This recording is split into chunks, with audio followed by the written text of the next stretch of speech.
Thanks, Twitter.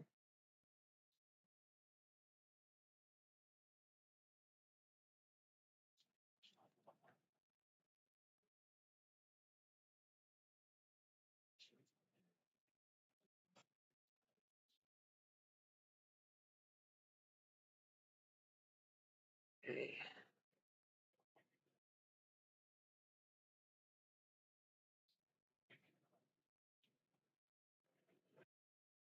Gonna plug it back into the noise mic.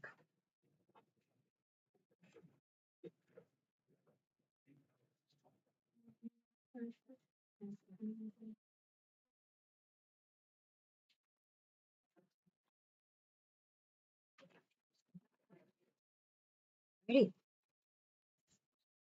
So, hello everyone, and welcome to the stream.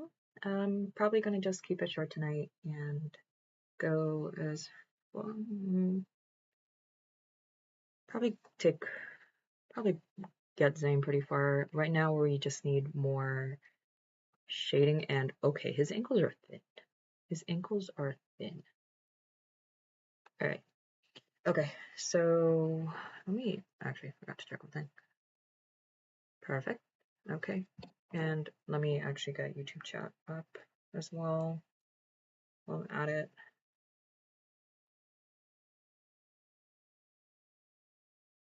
Wait, that was 7 days ago.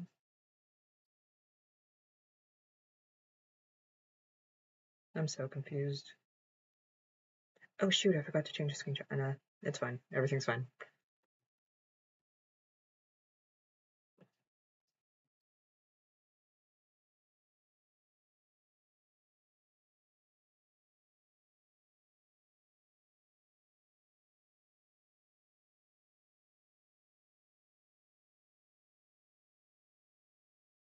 Is there a way to watch your own stream chat without having to download? Okay. Just gonna have to do it this way.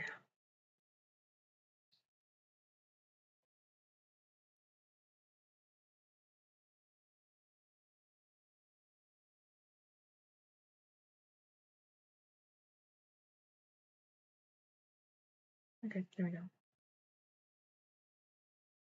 Oh, did it just hop on? I'm so confused with how this works. Did I create a new one or showing live? Okay, there we go. I'm still figuring out which one if I want to stick with. Okay. Alright, so I'm still trying to figure things out whether I want to do Twitch or YouTube when it comes to streaming. YouTube is kind of nice because, like, I don't have to worry about replays, they kind of just automatically save themselves. Twitch, I kind of like it because making VODs feels a little more simpler on there. Well, not VODs, but also just clipping. Come on. There we go. Even just making clips feels a lot easier with Twitch. I don't know, like, okay, let's see. Did not want that layer.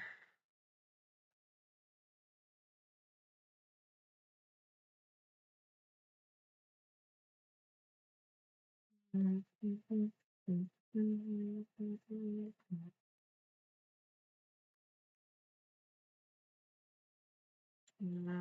amount.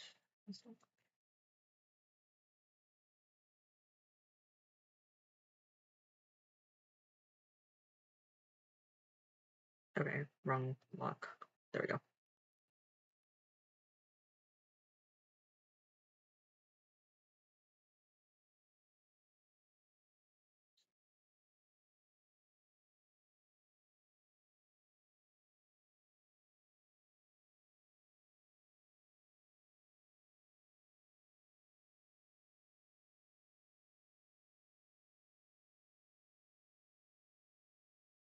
I still haven't worked up the courage to kind of do this kind of shading directly on my characters, not to mention with Chibis, I tend to lean towards cel shading. So I pretty much just do this to get a better full or a better color drop for the skin tones I need.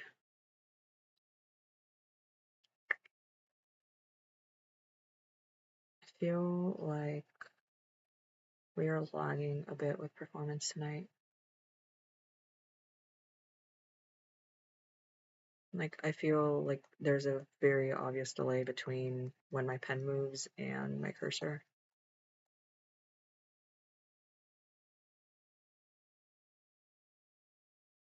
So,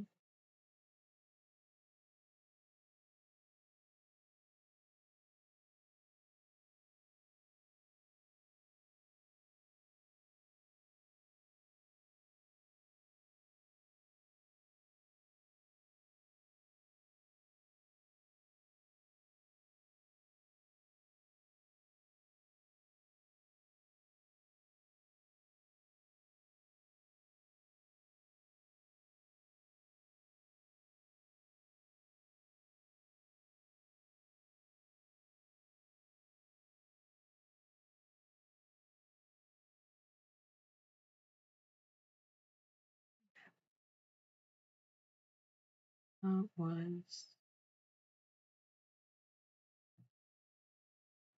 was using this skin tone, right? Yeah, so I'm gonna go ahead and do something a little more red now.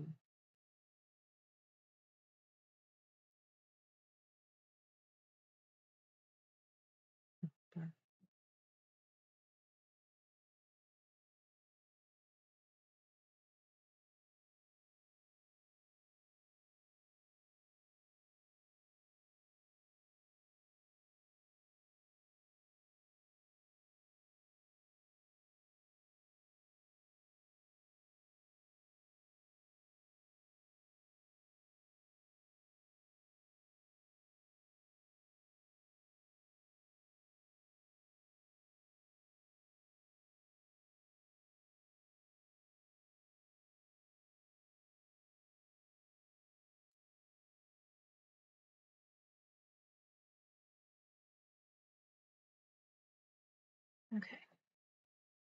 So pretty much the way this works is you take the base skin tone that you're working with, and you use a brush that's set to multiply. I have a soft burn, and if you look at the pen settings, this is actually set to multiply. And pretty much the way it works is you'll take your base color, use a soft burn, and then you'll pretty much shade in your circle and blend out the colors. Then you go to a bit of a dark red, and the dark red is kind of supposed to be like the parts where your blood vessels tend to be the most prominent. So it's supposed to kind of replicate where under your skin that would be where your blood vessels are. And then I'm gonna shift this over to kind of like a bluish purple color, and pretty much this is more gonna be for like shadow, like casted shadows, and just as if it's a shadow really. And for me, like, this is the easiest way to get together a color palette. And again, I could potentially do this kind of blending directly onto them, but I haven't really developed the confidence to do it. I just don't trust the process enough to do it directly on to the character themselves. So I rather, not to mention sometimes like I do end up making multiple spheres until I'm satisfied with the color palette it gives me. And I find that this method actually works pretty well overall when you're trying to figure out your skin tones, even with darker skin characters.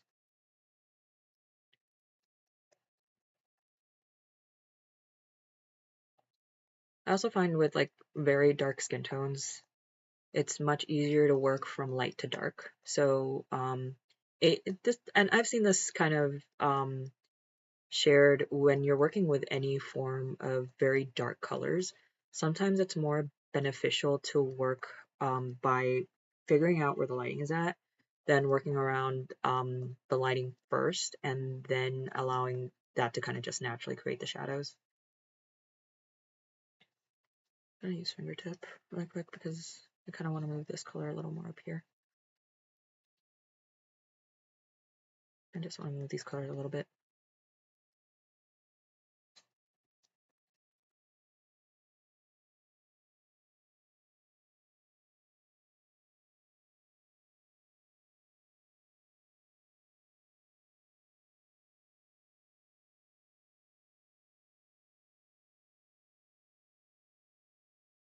Okay, this time, because I don't really want to move the colors around, I will use blur. Kind of, so whenever I'm working with different blending tools, it really depends on what I'm trying to achieve. So for example, if I'm working with a blend, I want the colors to kind of move around a little bit, but I also want them to kind of begin blending together. Whenever I use the fingertip, usually it's because I need the colors to move in a very specific direction. And then blur is good for softening up the edges, and that's pretty much how I determine which blending brush I need, because they kind of all serve different purposes, and I prefer fingertip for like moving a very specific color to a spot that I want it. And then the blend, if I want to move and get a little bit more of like that color blending into, like colors blending into each other a little bit more. And then I'll pretty much use blur if I want to soften up edges.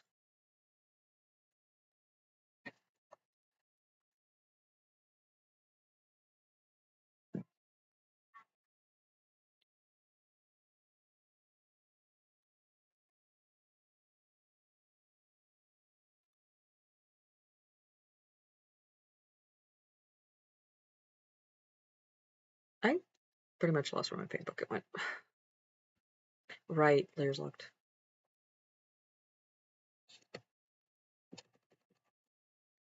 Then, so this is the base skin tone. What I'm pretty much going to do from here is just select a color from somewhere on the circle. So the first color I'm going to select is one that will kind of blend seamlessly and create a gradient on the face.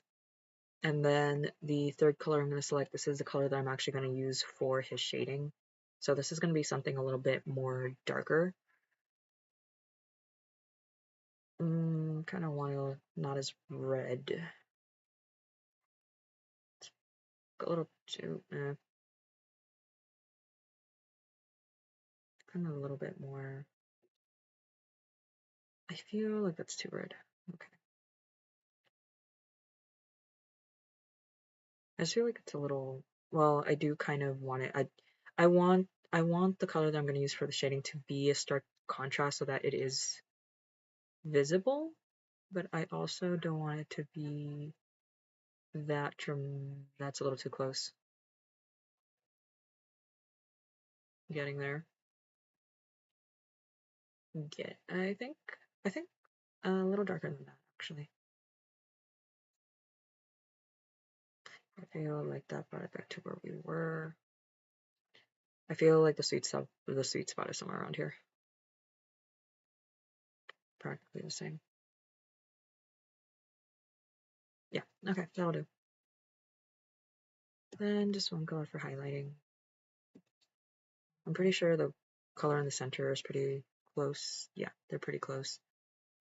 So I'm just going to nudge this a little bit and just a little bit more. There we go. Okay, select.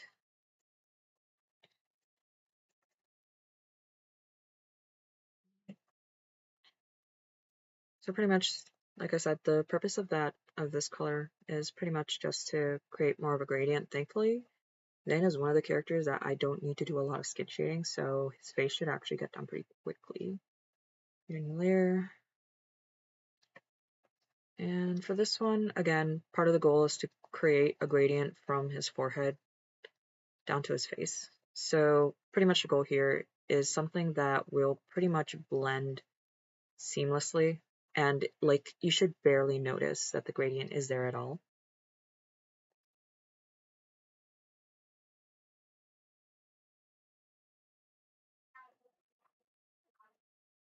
I just find cel shading is one of the things that I tend to struggle with. I just feel like I can't, like, I need to put a very conscious effort, and I found that for me, creating that gradient first before going into the cel shading helped a lot with, helped a lot with how I work with it. Like, it doesn't, like, you know how when you draw, it either feels right or it feels wrong. And for the longest time, like, cel shading just felt wrong for me. And it kind of started helping when I began with a gradient, at least as the first layer, and then going in with the colors that I wanted. I don't know, there was just something about it. Like, it's a very subtle gradient, but it helped, like, it helped something with the way I saw things.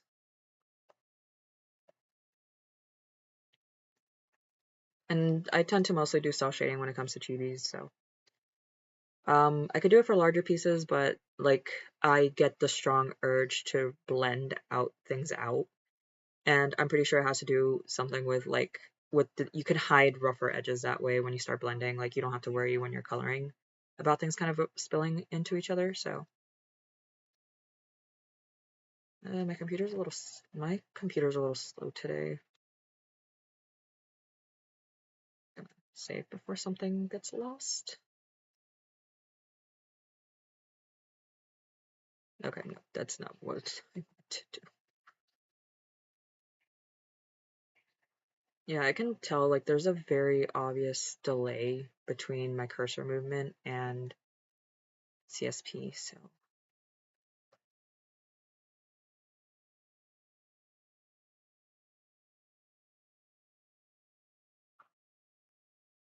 Is that where I want to put that shadow? Not really. I'm gonna go ahead and put this on a separate layer so I don't have to redo that gradient again if I need to. Okay. Yeah, I feel like there's a very strong delay. I don't know if Windows is updating something in the background or if there's something else. Did I close enough windows?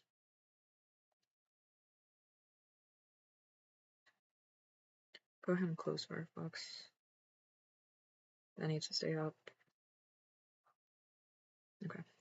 I don't know. I just feel like there's a bit of a delay, and it's one of those things when you work with something long enough, like, you can notice, like, the slightest change. That's what it feels like. It just feels off. There's something wrong.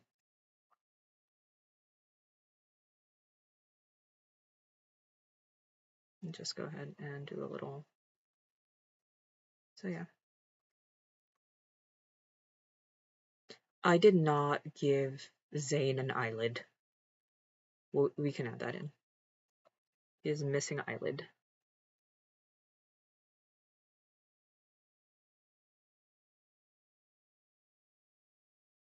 Also, I would like to say welcome to anyone joining the stream and welcome to any lurkers. Really appreciate having you here.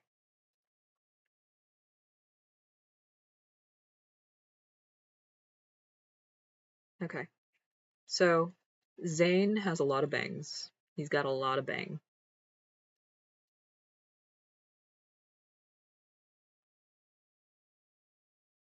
I feel like, so I was thinking about the current banner, and I feel like Zayne would be very good at ballroom dancing. I feel like he would be, like, aside, I feel like most of them would actually be good at ballroom dancing now that I think about it. I will say there is something low-key kind of, like, jarring about Silas breakdancing? I don't know. Silas is more of a ballroom dance kind of guy. Very classy. Am I even doing my own hair shading right? Do I know what I am doing? Never. The answer is close to never. Okay, let's see where I kind of lost the plot.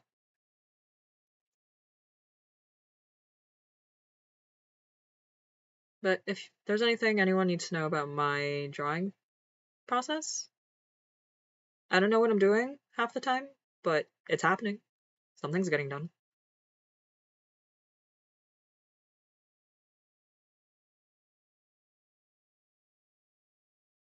Actually, that's kind of fair to say about most things in my life. Do I ever know what I'm doing? No, not really, but we'll figure it out on the fly. We'll be on fire the entire time, but we'll figure it out.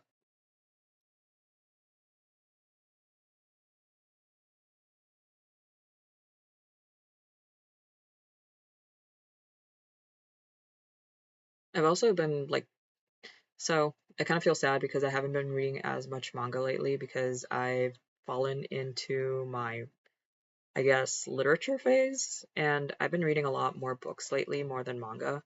And there's so much manga that I actually do still need to get through, and recently got a shipment from Yigi Bean for some BL I recently ordered. And like I need to read them because one of the books in there was Love is an Illusion. And I finally get to read it because I just got it. So I placed the order during their Pride Month June or their June Pride Month sale.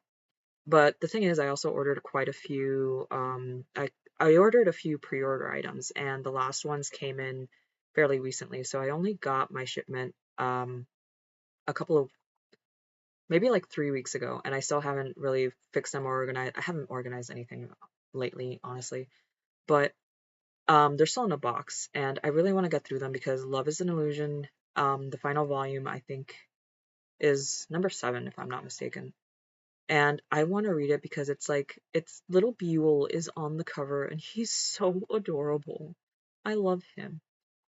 And I know there's like the All Stars. I don't know if it's gotten an English publication yet. I know I'm just gonna have to read it because if I'm not mistaken, it actually covers Buell a little bit more, like when he's older. And so I'm excited to read that. And although I do see like quite a bit of commentary online, but I'll be honest, Love is an Illusion is one of those BLs where I'm not too keen on the I forgot their names. It's been a hot minute, but I'm not too keen on very whiny leads. But he does go through some degree of growth, and it makes me happy to see that because you realize just how much of a lot of it just stemmed from a lot of insecurity and abandonment issues, and it was really sweet for him to find like kind of a family who would take him given the circumstances he found himself in. Not the best per se, but still cute. I'll be honest, I mainly read it for Beale. He's so cute. But yeah, I also have Twilight Out of Focus in that order, so that one came as a box set, so I'm excited to dig into that one. I know I need to get into the Summer Hikaru Died, so that one is definitely a must read at some point. But yeah, a lot of like the manga reading for me, like it's been put on a back burner because apparently I'm in my book phase, and I've just been reading a lot of dark romance and romanticy. I don't know what the genre is exactly, but um, audiobooks have been a godsend at work because I go through these periods where like I need very specific types of auditory stimulation. Because there are days that like music doesn't feel right and I can't concentrate if music is playing and it just doesn't feel right and I can't get myself to focus. But there are days that where music does help and I'm just like I'm like getting through my work pretty like effortlessly. But then there are the days that just music does not hit for me and so I go to like baking ASMRs or cafe vlog ASMRs. And sometimes pack orders with me, and those really help me to just like get through my work. But again, there are days that it just does not hit the way that it should for me, and I'm just like, I struggle.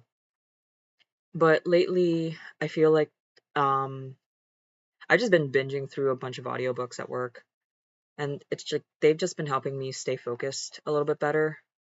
But I will say there are certain things that like take my attention away from the story that I find myself hitting rewind so many times, and like it it it it really helps get through the day. And so I kind of got hooked with A Court of Thorns or Roses, but Libby hasn't updated that one yet. Or not updated, but Libby has that book on hold for like months. So I'm kind of making my way through other series. I want to buy the books, but I also have a thing for pretty books with sprayed edges. So like I'm holding back because I want to see if they release a version with sprayed edges first before buying the series.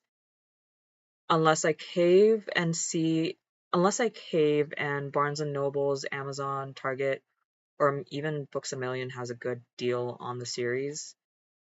Because I did find the softcover versions in our local Marshalls, and it was actually a pretty good deal. I think it was like $40 for like all the books, but like with Akatar being such a hefty size book, I don't want to get the paperback. I kind of want to get the hardbacks for it, so I'm just waiting to see if I'm waiting to see if they come out with good. Also, hello Kakayu. I hope I pronounced your name right. Welcome to the stream. Okay, so Summer Hikaru died is a must, but if you watch the show, it's sufficient for current story. I love the manga, but the anime is super good adaptation.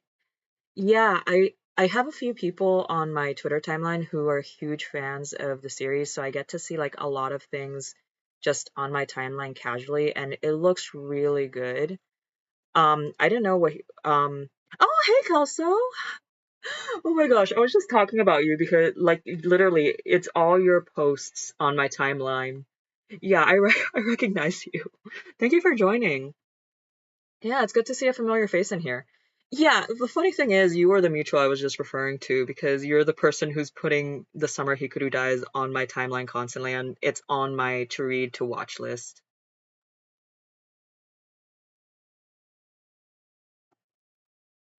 It's one of many. I just need to get my shit together and actually sit myself down and watch anime and read manga again. I kind of like sometime during college or maybe sometime after high school, I just struggled with sitting myself down to actually watch stuff. Like I can't binge things the same way I used to when I was in high school, and I hate it. I cannot sit still long enough anymore. It could also hint to some level of workaholism, but I'm not going to admit to that. Honestly, sometimes it's good to have those biased voices because like it's good seeing people very passionate about series. And like it helps to get people more interested and more people like invested into those shows. So like I'm all for the biased opinion.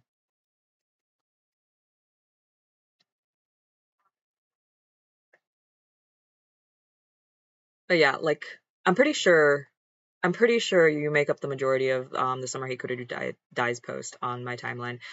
I feel like there's somebody else who also does, but I'm not 100% sure.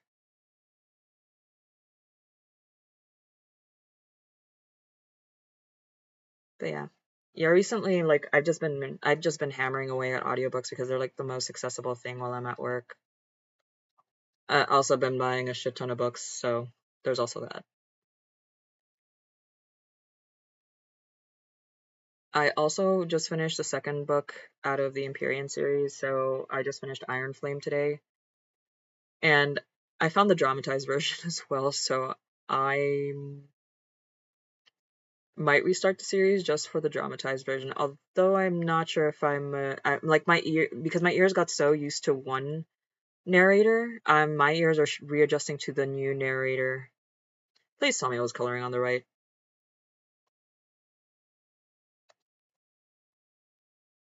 Oh, thank God it was the right layer.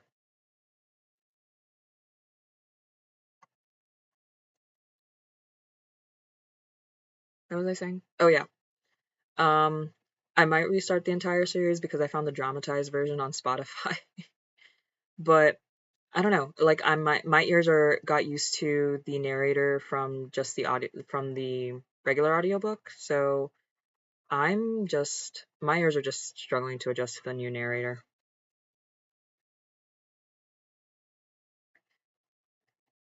Also, Kelso, what kind of genres do you tend to gravitate to?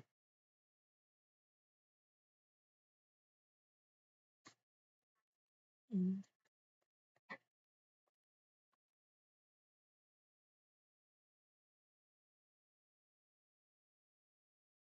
Okay, that should do. I don't like that line.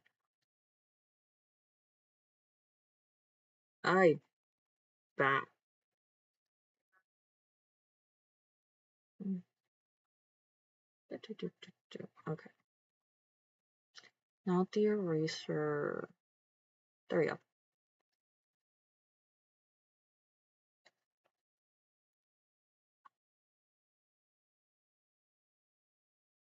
Okay. That feels better.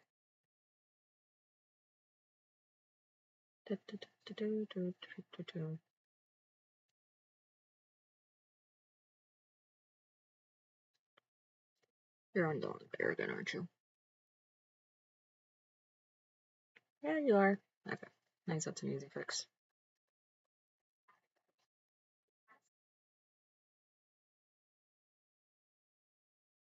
One day. One day. Okay, gotcha. That's right layer. Well, anime manga if that makes it easier on you.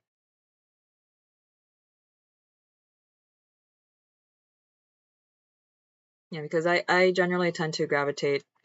Haikyuu was like my gateway drug into sports anime. And then do like a fair bit of horror. Higurashi is one of my favorite animes. If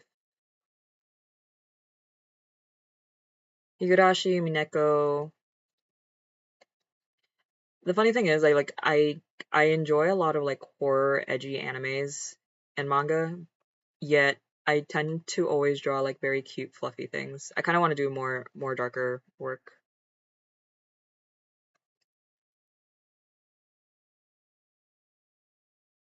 I also have I have a lot of drawing ideas that I still need to get to. Just need to draw faster. Draw faster and maybe sell my soul to a demon.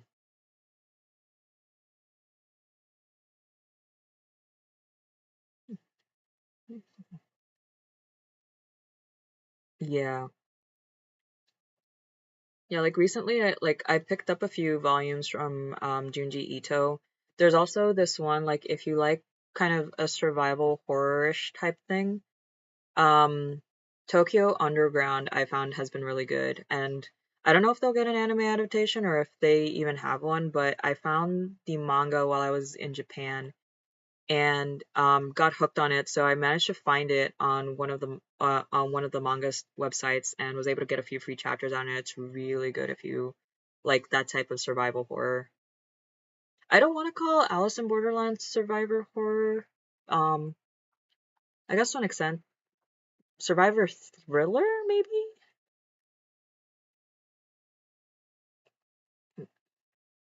Another is also another. I always end up laughing at myself whenever I recommend another to people, mainly because I always recommend it after Higurashi, so I always end up saying another. But another kind came out with an anime, a manga, and a novel. And I think there's slight variations between all three of them. If I recall correctly, there was a definite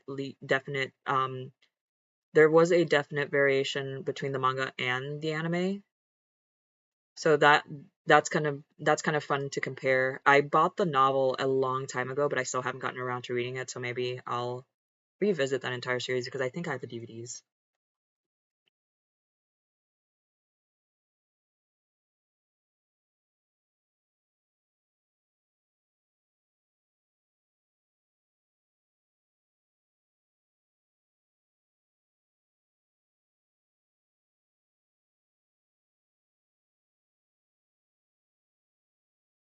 But yeah, definitely horror is a genre I want to branch into more.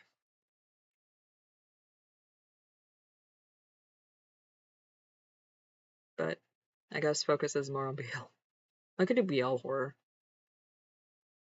That is what the summer Hikaru died is like. It's close. Would you say it's a BL horror? Like I know there's some degree of body horror involved in that, based off some of the posts I've seen.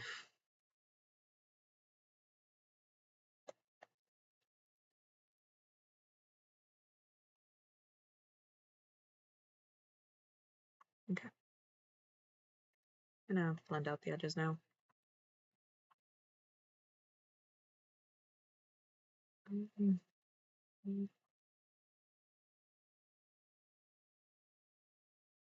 Of course.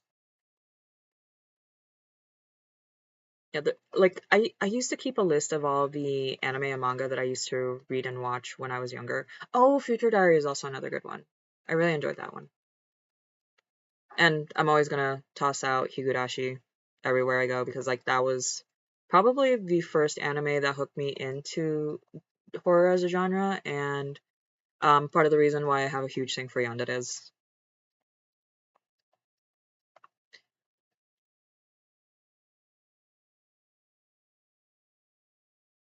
Gotcha. Okay, that makes sense.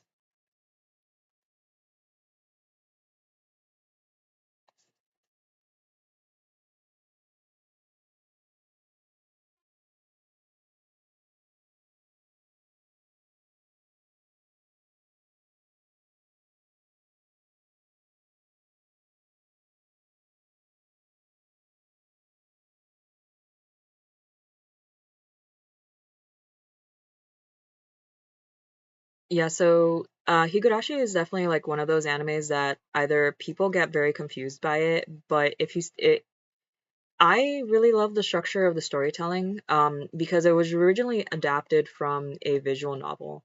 So I kind of like the way they blended the different storylines from different arcs into it. And um it like at first it kind of doesn't make sense because there are arcs and they do behave as if the other arcs didn't happen, but it's one of those things that you really need to watch through the entirety of the series for everything to kind of click together. And the first season kind of covers the story from Keiichi's point of view, and then you get different parts of the story told from Rika's point of view. Um, Rika is quite a big key cornerstone in the series. A lot of things tend to revolve around her, and so if you do enjoy and end up enjoying Higurashi, I would also recommend Umineko because they are made by the same creator and they follow the very similar structure, but I would say Umineko is more outright in stating the obvious because of how the story is set up compared to Higurashi, but I would definitely recommend it. It's an all-time favorite. Like I went through the entire struggle of collecting all the mangas even after they went out of print. Umineko is still one of the mangas that I'm still trying to collect, but it's so hard because they went out of print. Like they were on sale when I was a broke high school student, so I couldn't get them all at the time because they were like giant omnibuses. And I don't know how many volumes is in that series, but there's a lot. And so I didn't have the money at the time then to invest in it. Now that I have the money, it's like it's out of print and people are scalping left and right for the volumes and it's just I'm just sitting patiently waiting for like reasonable prices because I'm pretty sure I can't get them at MSRP anymore.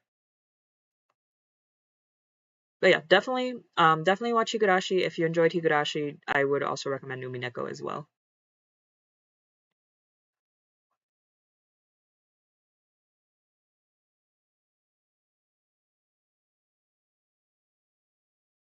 What's another one? What is another one? Oh yeah, also another anime I tend to recommend is From the New World. I kind of like the commentary that comes with it. I will say that if you mainly want the story, stick with the anime. If you're okay with essentially hentai, um, the the manga is also there.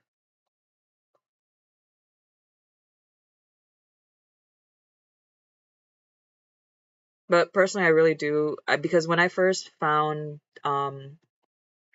that series, I watched it through the anime. When they finally started releasing the manga, my friend and I like were shocked when we realized how the manga differed so drastically from the anime. In a way, it's like it's some of the scenes are like awkwardly placed, and you question why, but at the same time, it's like My rational sense and feminism has left the building. That's all I'm gonna say.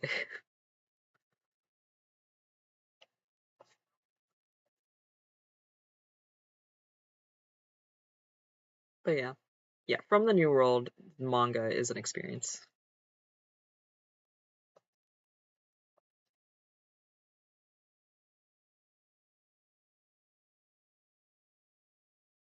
Also, the other thing with Higurashi is they've actually gone on to expand the series from like the original series. They actually added a couple of more arcs to it, telling more of the story from Rika's and Satoko's point of view as well. So they kind of expand on their relationship. Yeah, yeah, from the New World's manga is an experience. Definitely not for children. The anime, I would say, is safe, and I always warn people about that. The anime is completely fine. I don't want to say fine, but the anime is completely tame. It's not going to be so outrageously out there. The manga, on the other hand, definitely adult only.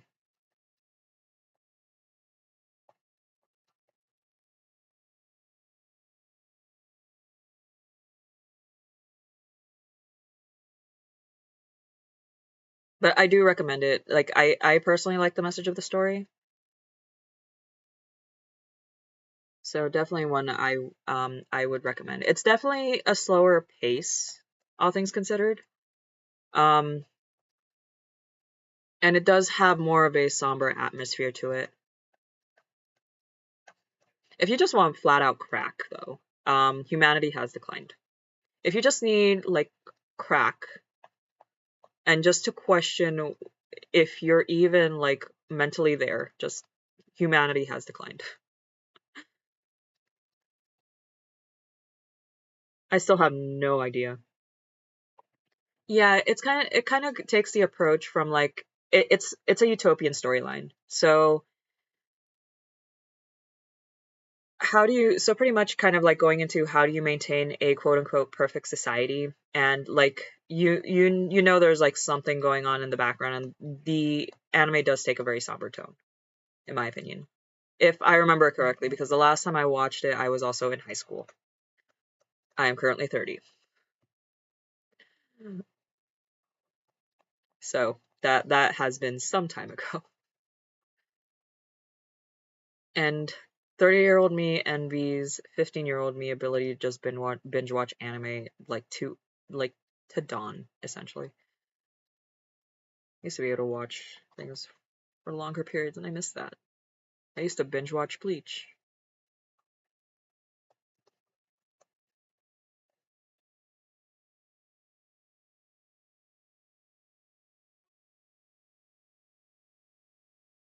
Yeah, and I used to like I used to keep a list of all the animes I watched growing up as a kid, and I don't know where that list is. I have a hunch of where it might be, but I don't want to dig it out.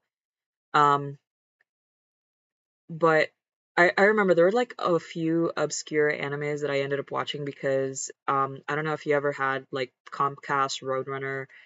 But at some point they had a service called Anime Network, and it was pretty much anime on demand. They had listings up for a limited time, and then pretty much just watch what's available.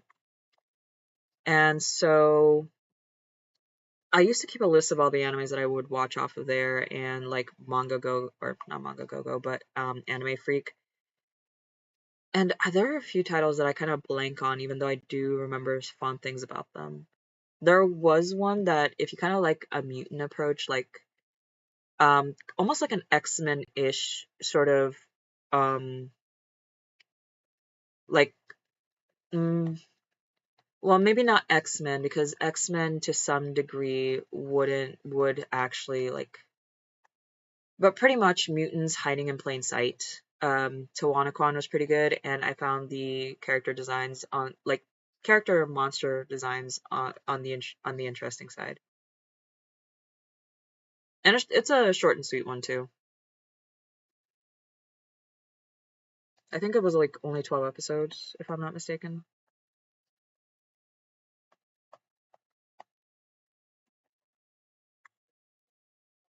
That's like one of the ones that stands out to me. And then if you like Mecha, Majestic Prince Izuru was also a fun one.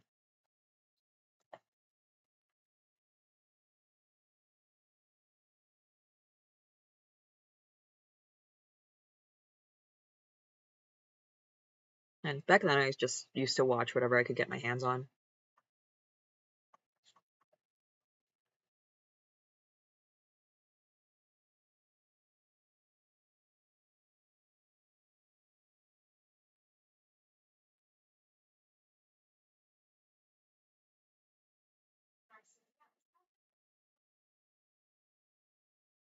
Yoki.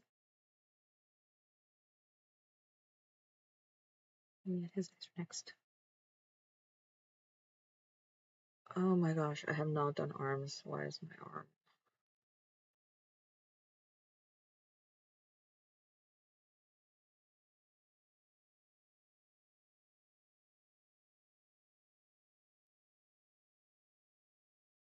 Oh, okay.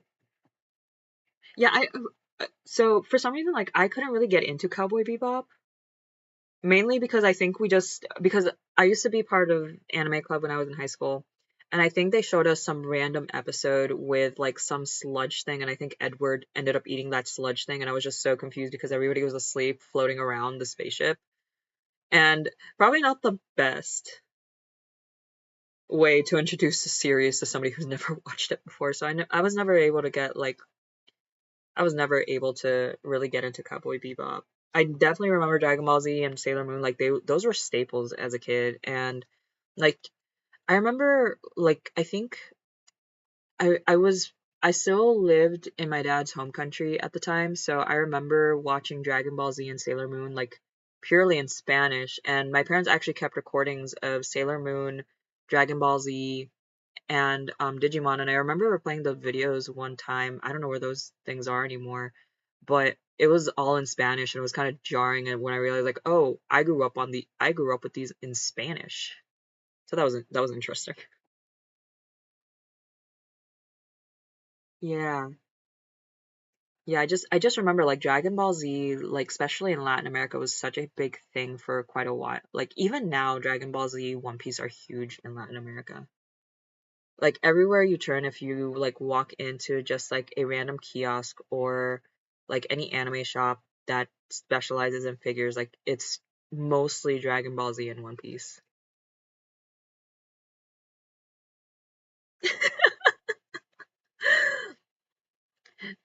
The funny thing is, like with my parents, like the only character they remember is Goku. I'm trying to remember if my parents would watch it with me. Like I remember they would play video games. Like my parents had the old SNES system, and they would play with me. I'm just trying to recall if they used to watch anime with me too, because if we kind of like technically speaking, what is your first anime? Technically speaking, mine would probably either be kind of hard to say because it would end up being a toss up between Dragon Ball Z, Digimon, Sailor Moon, and Pokemon because I can't remember specifically which one it was that was like my first anime, but I'm pretty sure my first anime where I was consciously aware I was watching anime was Naruto. Inuyasha gets like honorable mentions because I remember watching it one time and was like really invested. And the thing is, I was maybe 7 years old at the time when I watched my first Inuyasha episode. But I didn't realize it was anime. I didn't realize it was on Adult Swim at the time. It was just something playing on the TV. I think we were up late or early, but we were at a party, so we were definitely up late. Um, and so it was just playing, and then the kids were just like huddled around the TV. Maybe not. And I remember specifically which was the first episode I watched, and it had to do with like that spider demon. So yeah, that like I wish I could say it was Inuyasha, but like consciously aware watching anime, it definitely was Naruto. And then it was like it took me a while to actually find Inuyasha again when I was in middle school. And the funny thing is that at some point I ended up using Inuyasha as my incentive to get up early for school. So I'd be up at like what, 5, 4 in the morning watching Inuyasha before school.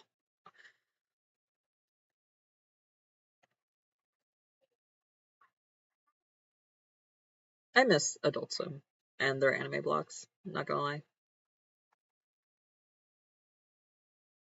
It's pretty much how I started watching Code Geass, and I started watching Death Note, but never finished it.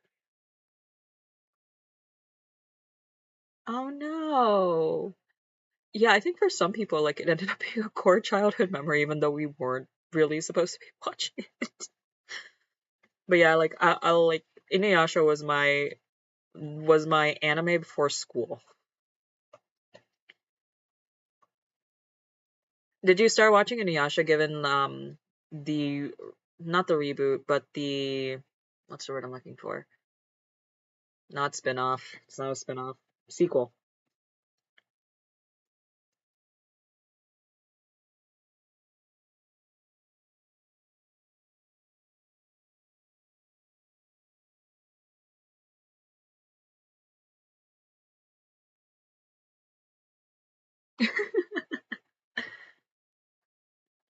I would love to see Kokonui like in an Inuyasha AU. I would love, and you could definitely play off of the dog cat like theming. Okay.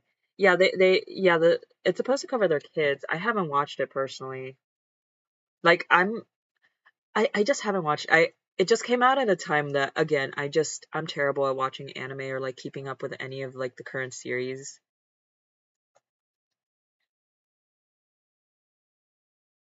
But Kelso, Kokonui, Inuyasha, you could definitely play up on those cat dog themes.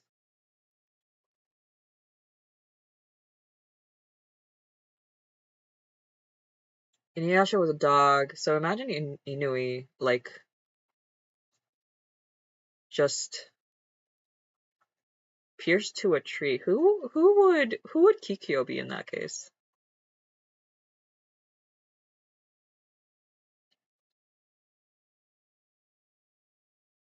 Oh sweet, that's why we need partners who also watch anime because they'll fill you in on the obscure stuff that you missed out on. And they'll have their favorite series that they'll make it their mission to turn into your favorite series. That's really cute.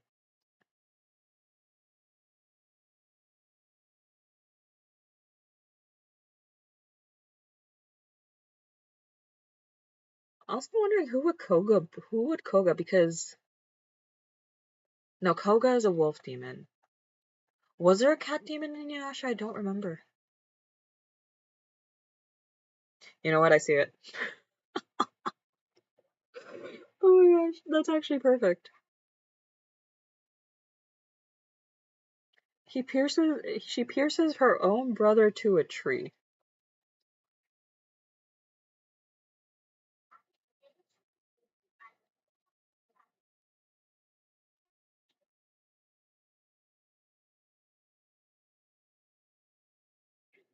Ooh. So would Coco be?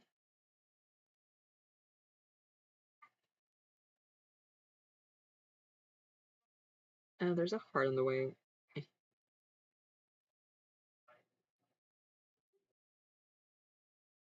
Yeah, yeah, because I remember like just a lot of like feelings between Kagome Kikyo and Inuyasha. Did I? Okay, I put that in the right layer. Yeah, because I'm trying to like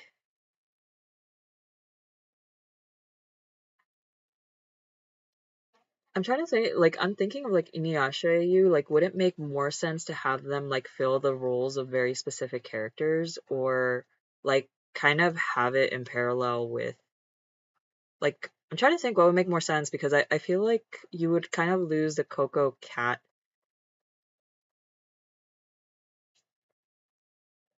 Hmm,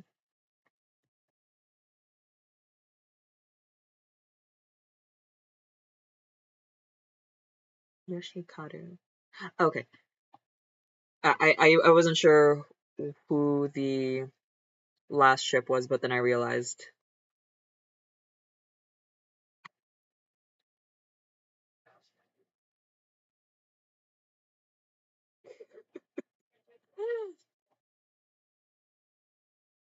Yeah, it kind of like the first love but not the final love narrative.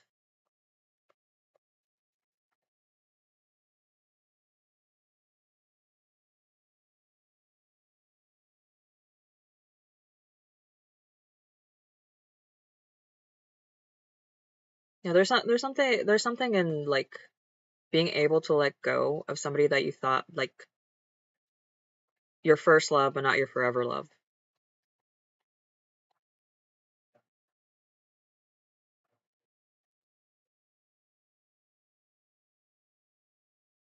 No, you're good. You're good. When I saw the Karu part, like it clicked. That's when it clicked with me. It's like, oh, okay, I know what anime.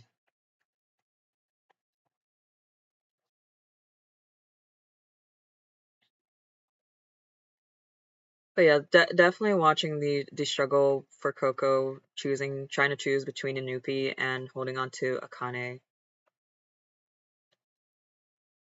God, I think I have to say like that's their storyline is part of the reason like I fell in love with them too. It's just like they I'm more of a Baji trio or like any combination of Baji ship because I personally love Baji, but definitely Kokonui is like right behind them in terms of strong character dynamics and friend and relationships. I just love Baji. I love Baji so much.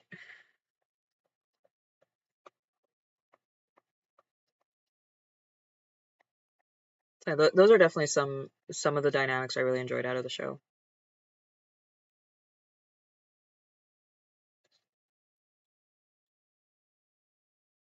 I feel like I should maybe get more of them all green.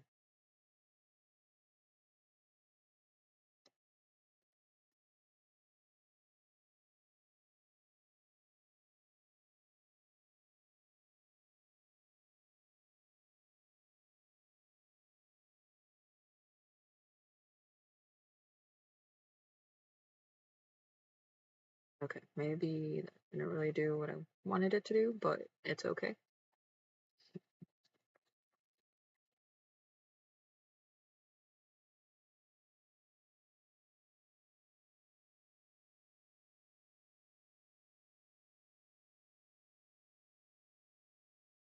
I needed a little bit more on the darker around the corner.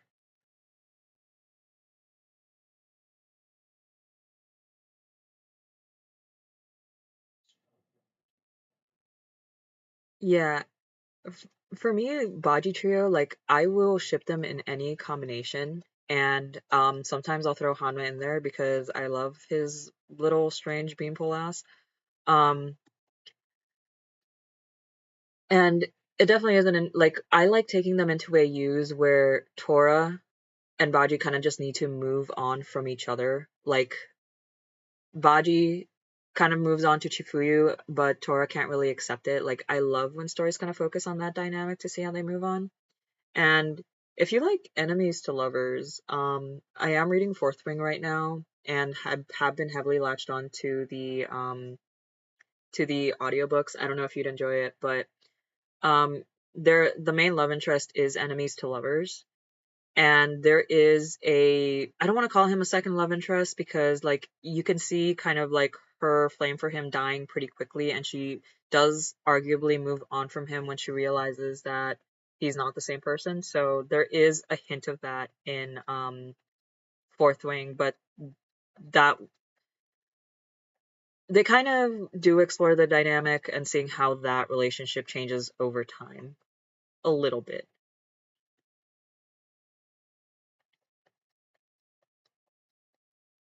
I also enjoy playing with Tora's mental illness. So I love me Yandere Tora.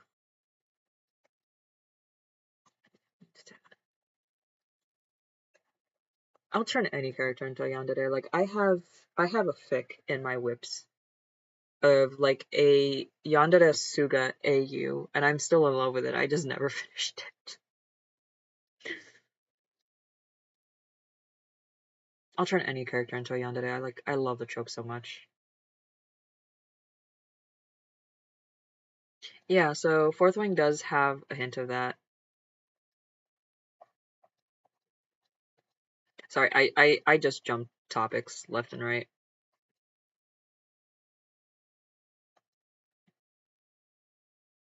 But yeah, read Fourth Wing. Read Fourth Wing.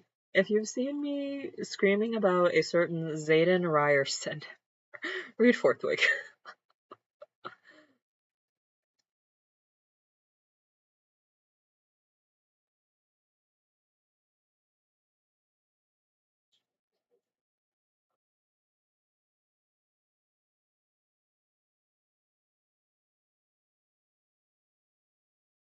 I love Zayden so much. Like you do not understand. I love Zayden so much.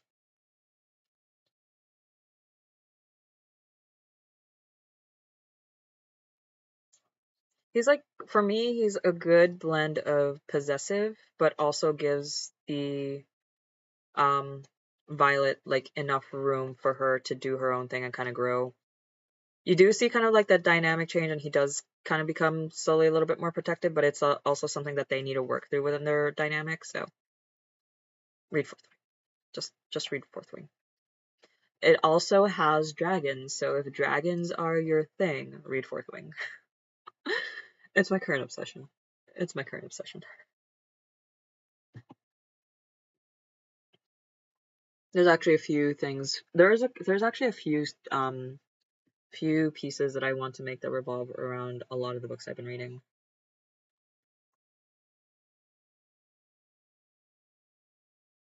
I know there's like a lot of ideas for Andarna.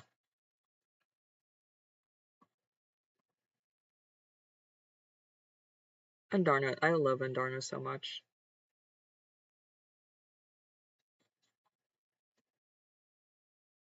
Perfect, the same size. Oh, sounds good.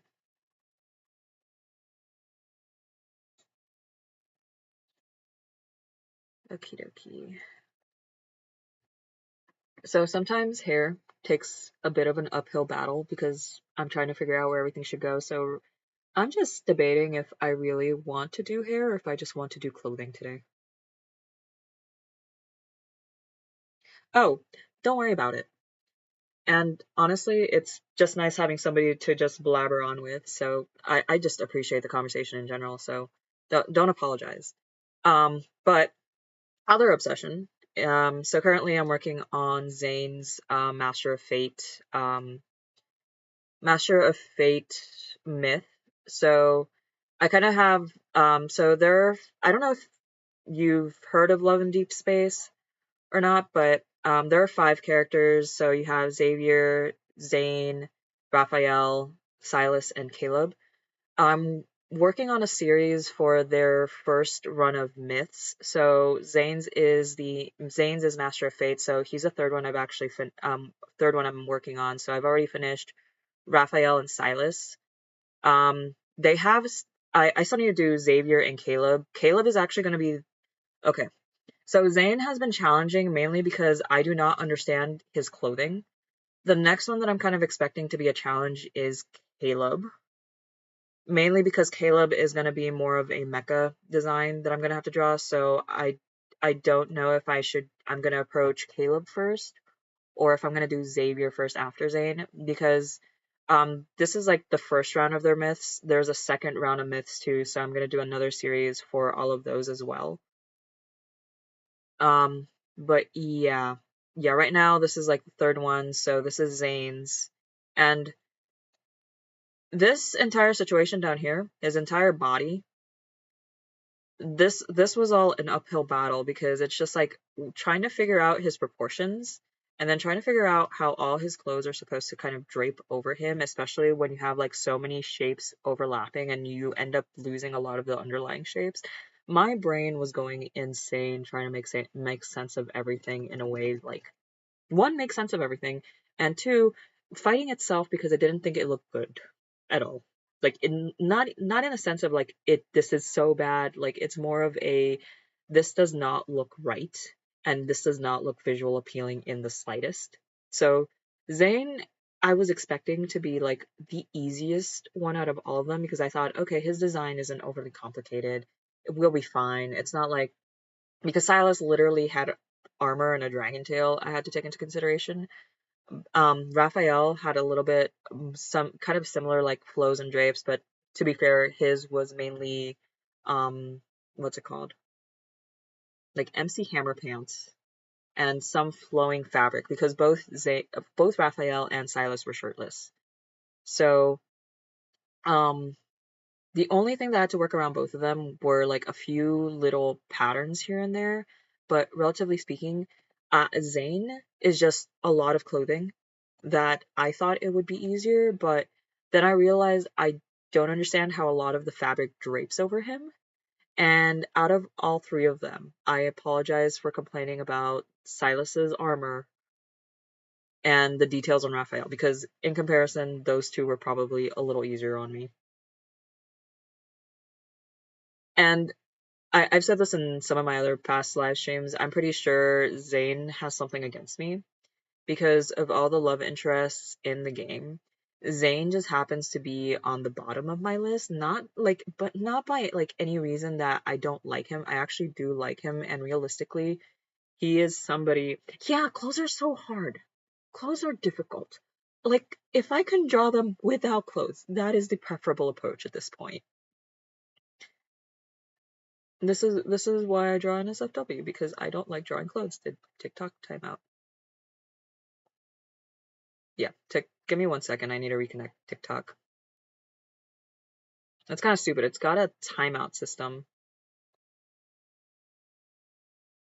I didn't even realize it cut off on me. Okay, TikTok is back.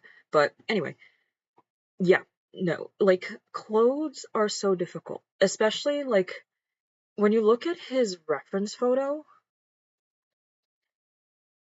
Tell me, like, even when I had to bring up the model of him in game. Um, I had to bring up the model of him in game just to figure out what his clothes are doing because, like, tell me what is all this? Nah, that's a terrible color for demonstration. Tell me, like, what is happening over here? Like, what even are his sleeves? Like, what are your sleeves doing, sir? What is happening over here with all this fabric? Also, what is this black piece? Like, is this just an undershirt? Because I don't see any of this down here. Like, what are your clothes in general doing? So yeah, I thought he wasn't gonna be all too hard because like first glance I'm just like, okay, yeah, I could probably figure out a kimono or a robe and a little shawl, but no, the sleeves are doing something funky, the back of his vest shawl thing is doing something funky, and I don't know, he ended up being more problems for me, but yeah, I'm high-key convinced he has something against me because he's the bottom of my tier list. And again, it's nothing like against him or anything. Like I do appreciate his character. I actually do find his character like very sweet and like he's a very dry sense of humor kind of character. Definitely not the kind of character I often find myself gravitated to begin with. But you also realize he does kind of have a little soft spot. And I do appreciate him for that. But again, I am convinced, based off of some of my gotcha pulls as well, that he low-key kind of hates me. I'm convinced at this point. Like, he has something against me.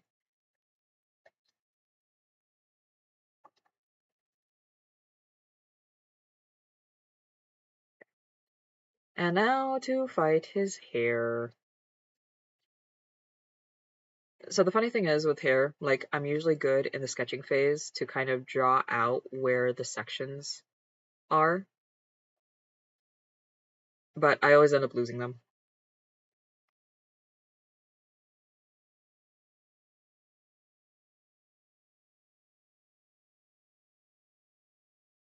I think it's more so this is off of his 3D model. I'm pretty sure somebody took a screenshot of the game. So in his 3D model, like some of those pieces are moving. Um yeah. I think this one is actually an in-game screenshot because it does have the layout for the game.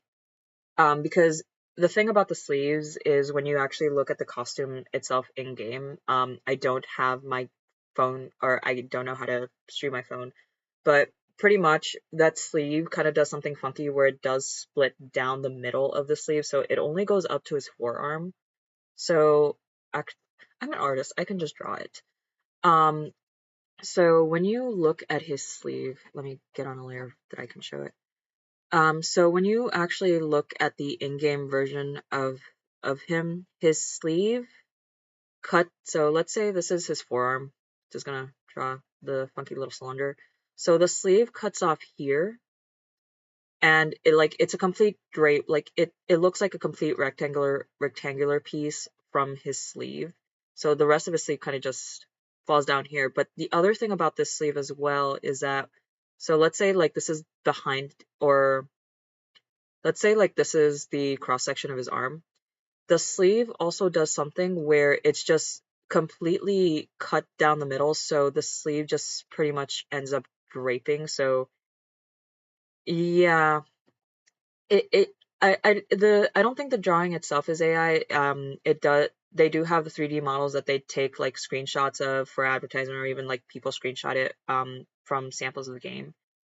But his costume definitely does something weird that I'm not exactly sure what the designers were thinking when they designed it, because I will say the sleeve situation going on up here, it does do something weird, because this little piece right here is actually part of the cloak, and because the sleeves do split down the middle and they are two separate pieces, they kind of flap open, and what you're seeing here is actually the, like, because his vest, again, very weirdly constructed, and I don't know if there's like some sort of traditional clothing where this links back to, but like this is the front of the vest, for example, but then, or sorry, this is the front of the vest, and then the back of the vest does something more along the lines of this, where you do get four different pieces of fabric draping down his back. And then you have this little small flap that drapes over his shoulders. So he definitely has a costume that there's a lot of stuff going on that, for me personally, it doesn't really make sense. I don't know if the costume itself is also based off of like something that's more traditional garb, that it makes sense. So yeah, for me, it doesn't. Also, please note this area back here, there is supposed to be kimono back here that I apparently forgot to draw in, so just ignore that gray area. But yeah, like his vest from the back does something pretty weird. His sleeves are just designed weirdly. So these are just literally, this is one panel, this is one panel of fabric, and when you look at how they're constructed in the sleeve, it's quite literally sleeve, and then it just chops off into a rectangle down, because it does split off at the forearm. So it's like they cut a slit right where his elbow is, if that makes sense. That's what his costume feels like. But yeah, no, there's definitely something in the design of that, of this skin in general, that just doesn't make sense. And I'm trying to think back of when he was released, if AI actually would be a possibility, because I know this was one of the earlier skins.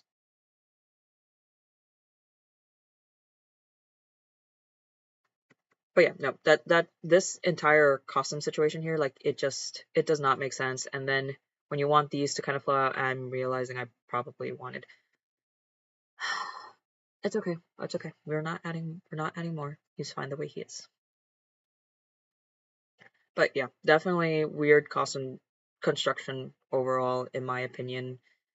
But that's also the me that struggled with figuring out the layers of fabric and how they were supposed to be layering.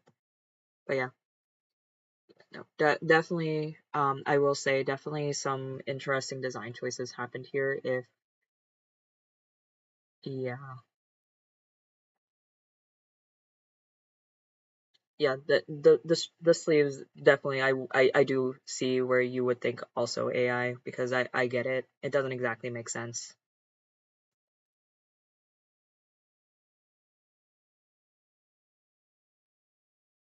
And now we get to watch me struggle with his hair again. Again, like I usually map out the hair, but I think what I ended up doing was actually, because some, is that what the reasoning. Okay, I'm gonna pull out the sketch again and see what I was doing. Okay.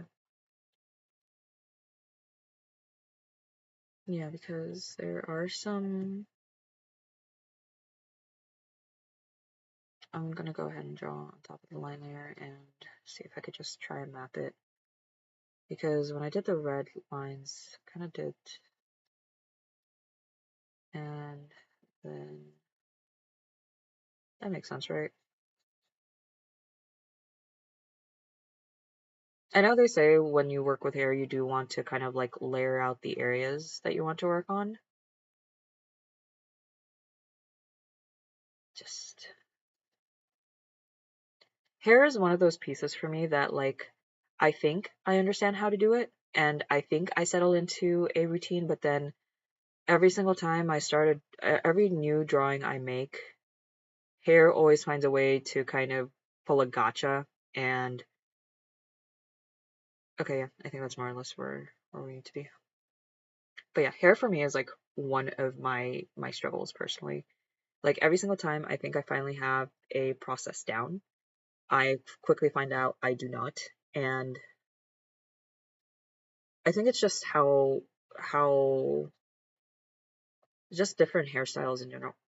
What layer are you on? Crap. Okay. And this is why we need to keep track of what layer you're working on. Oh, for the love of God. Okay, now that's an easy fix. Actually, what else did I put? Yeah, I put quite a few things on the hair layer. Okay. Fun fact about Sky, she's just one giant mess. Or just one giant mess. Okay. Mm. But yeah, why must we draw clothes on when we could just make life easy and just focus on anatomy? Who needs clothes?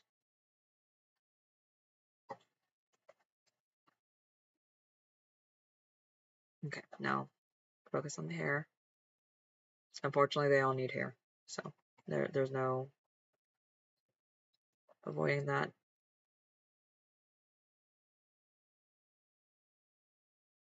Okay, so I think this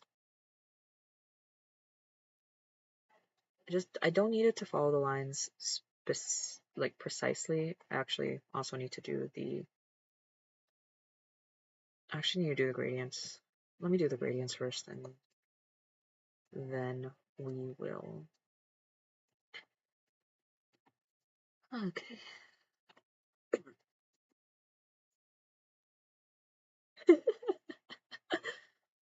Yeah, this is why we draw NSFW, because why clothes? No one needs to understand how to draw clothes. Just make them wear lingerie. Lingerie is easy.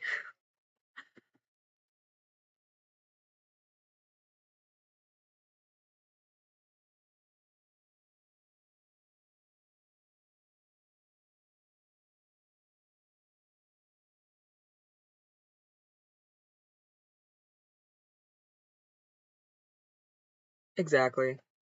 Like, especially like that's a thing that I will always stand by. If you're an NSFW artist, like if one of your goals is to learn anatomy, like literally draw NSFW. Because like that is probably the easiest, like that is the, I don't want to say the easiest. Definitely it's the method that holds you the most accountable to make sure that you're like within reason when it comes to proportion and how you're drawing out everything. Because you can't really fudge a lot when people can see everything. Definitely the most efficient way to learn anatomy, because I know for certain when I was learning how to draw, I would just draw the clothes, but anatomy didn't really make much sense. And even now, like whenever I draw, even if I am drawing clothes on them, I will put in an effort to like draw the anatomy underneath just to make sure the proportions make sense before I draw on the clothes. It adds an extra step, but I think it's a step that's worth it. And reinforces a lot of things I'm still trying to learn to do properly.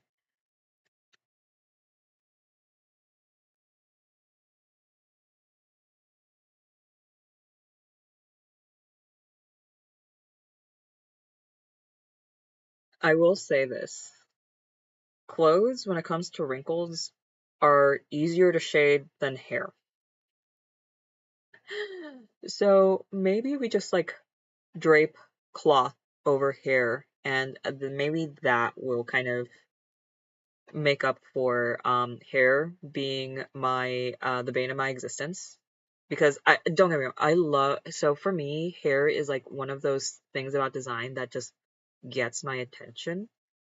But it's also the bane of my existence because every single time I try to draw hair, it's like I feel like a baby deer learning how to walk all over again every single time I have to approach a new hairstyle, even hairstyles I've done in the past.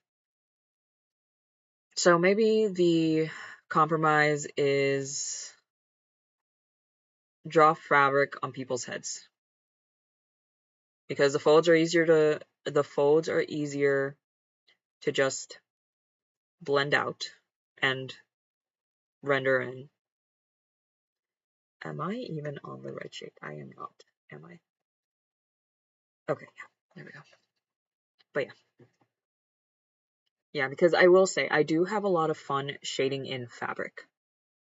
I enjoy shading in fabric. I would actually take shading fabric over rendering hair. Even though of like character design elements, I'm always drawn to hair the most.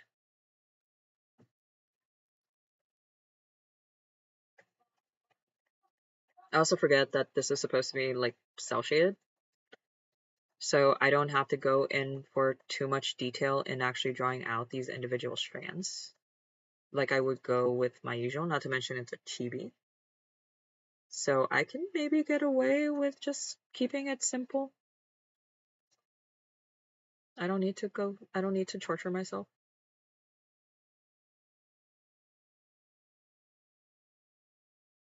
Now, if only I remembered how to, like, be an artist and actually draw.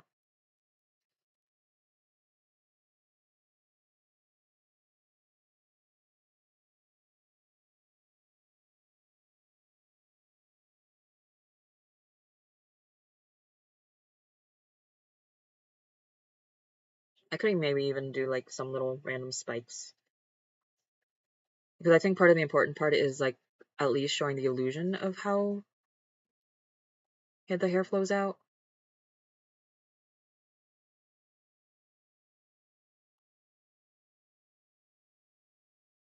Sometimes I actually even have to pull up past chibis just to see how far detail I go into with the hair. Just to remind myself, it's like, okay, you don't have to do every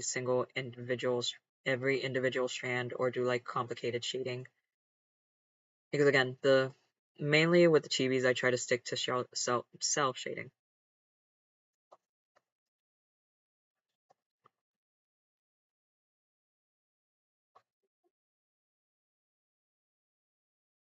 Also, Kelso, what's your favorite like part of the process when you're drawing?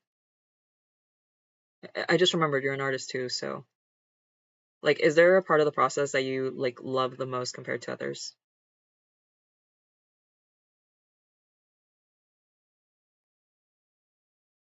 I think for me, it has to be sketching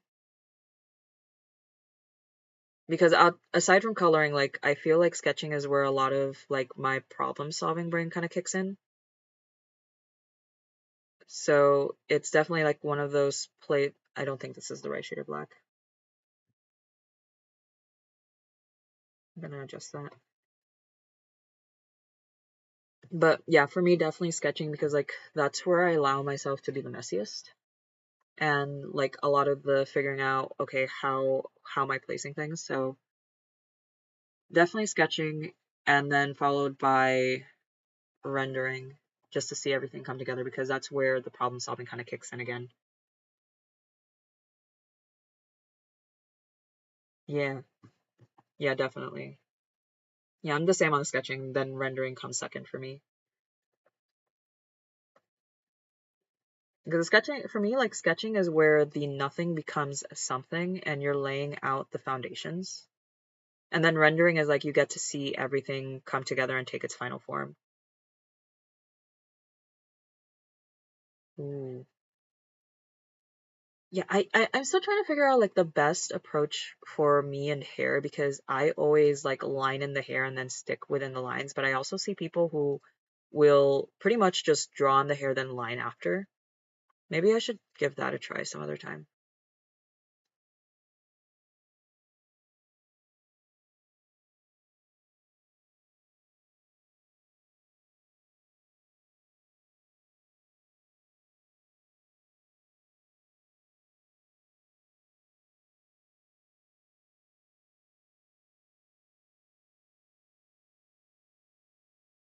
And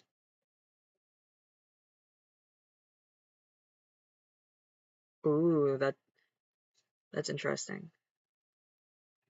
I see. Okay, so most of like sometimes like yeah, no, I definitely see it because trying to figure out the color palettes and making sure like the colors make sense with each other. I definitely see that, especially if you're working with like an original character because I know for me whenever it comes to color um doing like color choices, this is definitely the wrong shade of black. Um when it comes to like color choices, it's very easy to do something like this where like I can kind of just turn my brain off and just color drop every little bit of his reference.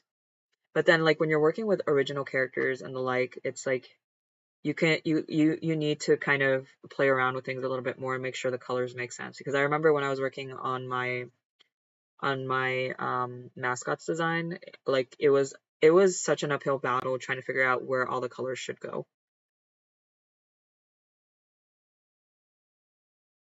Okay. Yeah, for me personally, like I'm the kind of artist that I need like a million different sketch layers before I can comfortably move on to my line art. Mainly because I need my foundation to be sound and then my line art very rarely changes from when it's set. There are times that I will fix it and I will adjust it if I feel like something could be done differently, but for the most part, my line art, like once I've decided on this is where we're staying, that's where we're gonna stay. Because I have high admiration for artists who can just go straight into line art and then just figure it out from there and still come out with um a very neat piece.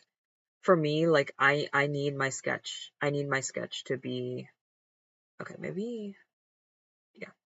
I need my sketch to be finalized before I can move into the line art because I'll be honest, I kind of like the line art as the chill part of the process where all I have to do is just follow the lines. And again, kind of like similar to color dropping a reference, just giving my brain a quick break from having to think. Of course, line weight matters and all that, but like when you have a solid sketch, it kind of just makes it easier to just kind of turn off your brain for a bit, give it a break.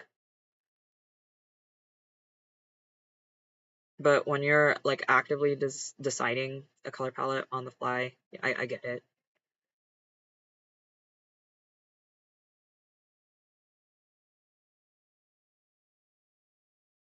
Yeah, I just struggle when it comes to fixing line art because it's just like, I don't know. I don't like changing my line art once it's there.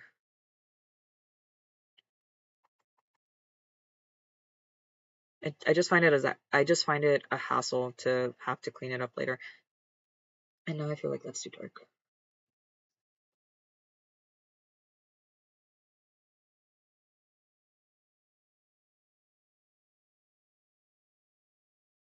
Okay, that was too dark. Did it based off this line. Do want to move it up a little bit more so it's at least a little bit lighter. I don't want it to be like outright blue though. Kind of blends in.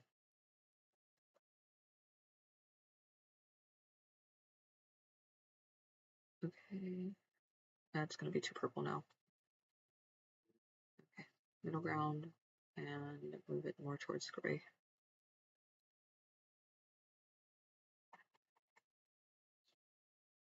Okay, where did this gray fall? Okay. I'm gonna move it more towards the blue and oh yeah, the other one that I find challenging is deciding on the colors for shading.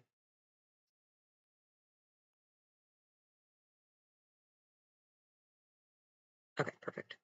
I think. Maybe. We'll find out. I never know what I'm actually doing, but so long as it works, it works.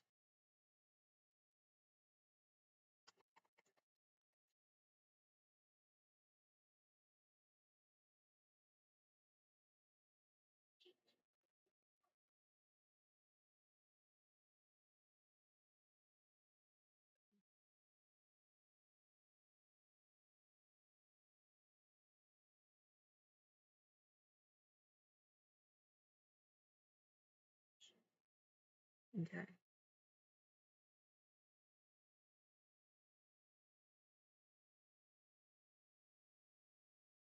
Alright, I think I should probably end stream. I need to start getting ready for bed, so Kelso, thank you so much for joining chat today and having these conversations. I've had a lot of fun this evening. Thank you so much for joining. Okay, have a good night, and I'll see everyone next time.